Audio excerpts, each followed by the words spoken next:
So I have a little family drama going on. My ex-father-in-law just had a heart attack. He's unconscious and they have no idea if he's going to make it or not. So anyhow, for the last couple of days, I've been reduced to playing the coffee lounge at Beth Israel Hospital. I'm going back there as soon as I'm done here, and I'll spend the night watching all the men in my life completely fall apart while eating Jell-O.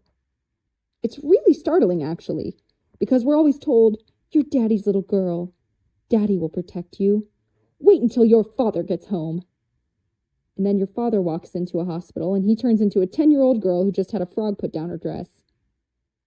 Now, my father, intellectual, emotions kept in a little bottle in storage, he hates hospitals.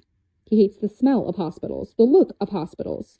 When I had my daughter, I had to hold her out the window as he walked to work in the morning, just so he could see her. And then there's my husband. Ex-husband, actually, but we're still something.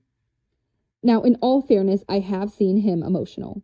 When the Brooklyn Dodgers moved to California, he was inconsolable. He sat in the dark, eating chocolate, writing love letters to Sandy Koufax.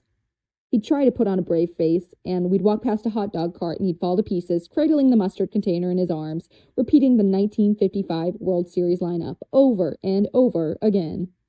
And then, of course, there is my father-in-law. Tough, proud, and now my mother-in-law is trimming his beard, so when he wakes up, he's ready to go to work. It's hard to see the men in your life scared. And with the men out of commission, the women are left to keep things going. Now, this is not totally unusual, right? I mean, women could be bleeding from the head, and they'd host a dinner party if the invitations were already sent out. But we never think about it like that. We just assume we're supporting the real leaders. You look around this hospital, you see the doctors, all men swaggering in and out of the rooms really fast. I'm important. I have a pen in my pocket. I look at a chart. Good chart. I sign the chart. I am God, and God can't hang around. God has to be in the gallbladder wing in 5. But spend a few days in the hospital, and you start to notice the nurses. The nurses never rush out of your room. They just clean out the bedpans, draw the blood, and insert the suppositories. They don't get to sign a chart. They don't even get a pen. But they hold you while you cry. So what does this mean? Are women more important than God?